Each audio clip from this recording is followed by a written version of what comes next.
Bismillahirrahmanirrahim. وَلْتَكُنْ مِنْكُمْ أُمَّةٌ يَدْعُونَ إِلَى الْخَيْرِ وَيَأْمُرُونَ بِالْمَعْرُوفِ وَيَنْهَوْنَ عَنِ الْمُنْكَرِ. Alhamdulillah wassalatu wassalamu ala rasulillah mabad. Allah berfirman, wajahidu bi amwalikum wa anfusikum. Berjuanglah kalian, berjihadlah kalian melalui hartamu dan dirimu. Hampir semua ayat-ayat berjuangan dan pengorbanan itu dimulai dengan bi amwalikum, harta kalian, harta kalian. Saya mengajak secara praktis dan kami sudah buktikan. Rp1.000 itu bisa luar biasa dahsyat. Bisa beli mobil, bisa buat kuburan, ya, bisa membangun masjid. Uang 1.000. Mari kita satukan uang 1.000 kita. Nanti kami jemput di rekening ini, insya Allah bisa kita buat. Di rekening ini insya Allah kita buat sebuah kekuatan umat dengan Rp1.000.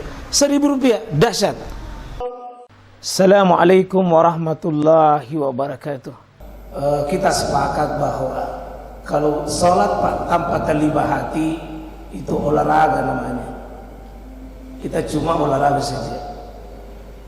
Kita mau bacaan kita secara fikih kita sudah pelajari. Tapi kan ini baru gerakan fisik, lidah. Gimana itu hati terlibat?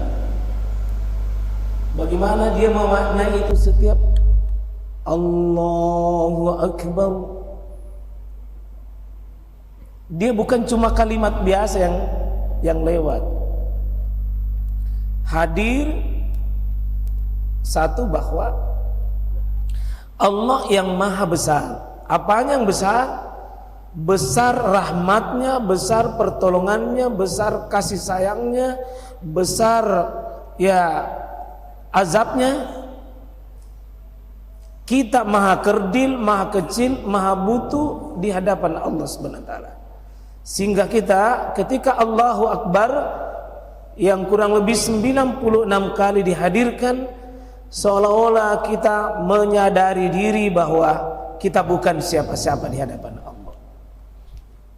Jika ada masalah kita, Allahu Akbar,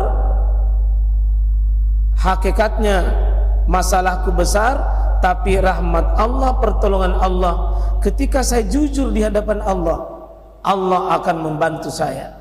Sehingga salat sudah menjadi bagian wasta'inu bisabri wassalah.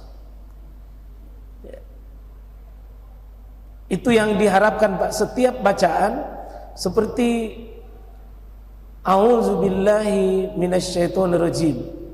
Aku berlindung kepada Allah dari godaan syaitan. Bagaimana itu bentuk perlindungannya? Bagaimana itu syaitannya?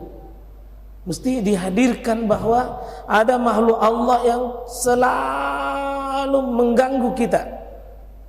Dan ya Allah, saya tidak berdaya menghadapinya itu. Hanya Engkau ya Allah yang maha kuasa itu.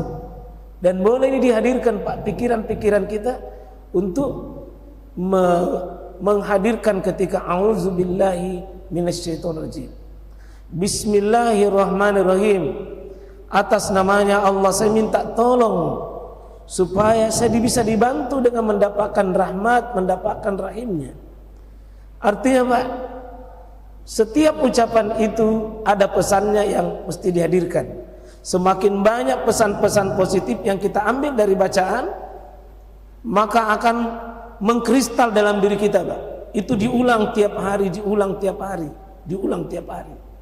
Apalagi kalau misalnya sampai di doa inti kehidupan seperti Rabbi ghfirli warhamni wajburni warhamni wahdini warzuqni. Misalnya 5 ini kelihatan sekali di situ bahwa manusia itu butuh 5 hal dalam hidupnya. Diampuni, disayangi, dibimbing, dipandu. Karena banyak sekali persoalan Pak yang kita tidak bisa hadapi sendiri, butuh dipandu. Artinya setiap bacaan bagusnya kita pahami. Bagaimana menghadirkan ini tadi? Apanya yang dihadirkan? Tentu ketika dihadirkan Allah itu Pak, ada dua, sifat dan asmanya. Sifatnya dan namanya. Allah punya nama, Allah punya sifat. Itu mestinya harus hadir dalam rekaman pikiran kita, bahwa Allah Ar-Rahman Ar-Rahim. Ketika kita baca itu ayat-ayat yang berkaitan dengannya, baca nama-namanya, baca sebutkan misalnya Allahu Akbar, ada sifat Akbar, Subhanallah, ada sifat kesuciannya Allah, ada sifatnya, ada namanya, ada sifatnya. Itu yang dihadirkan Pak dalam ingatan kita. Bagaimana mengelola itu? Boleh, silakan. Tasawuf, tarekat, tentu kita mengikuti tarekatnya Nabi Sallallahu Alaihi Wasallam. Bagaimana bertarikat dengan Nabi adalah mempelajari Allah itu rububiyah, uluhiyah, asma wa sifat. Ya. Ya. Rububiyah butuh dipelajari ini, uluhiyah, asma wa sifat, supaya ketika kita menyebut nama Allah itu Pak, kalau saya tidak bukan cuma lafaznya saja, karena Allah sering sekali berubah lafaz. Ada Ar-Rahman, ada Ar-Rahim, ada Al-Malik, ada Al-Qudus, ada Salam, ada Al-Mu'min, ada Al-Muhaim, ada Al-Aziz, Al-Jabbar, Al-Mutakabbir, dengan nama-nama Allah yang ada di bacaan kita. Dan semua itu punya pesan. Insya Allah Pak, kalau minta ilmu, pakai namanya Allah dengan ilmunya. Kalau minta keselamatan, pakai nama Allah yang menyelamatkan. Ketika kita minta ketenangan, minta kepada sesuatu sifat Allah yang melembutkan dan seterusnya. Seperti itu saya kira Prof. Ya, makasih banyak, dan tentu tidak sempurna cara saya Pak, mohon maaf segala kekurangan. PR bersama ini Pak buat kita semua. Bagaimana itu sesudah sholat, ada paling tidak itu ada rasa yang kita rasakan bahwa sudah sholat. Ya, bahwa bukan cuma menyotor wajah, bukan cuma menyotor fisik, tapi sholat itu bagaimana menyatakan ikrar hidup di hadapan Allah, seolah-olah sumpah setia dikembali, diulang-ulangi di hadapan Allah itu.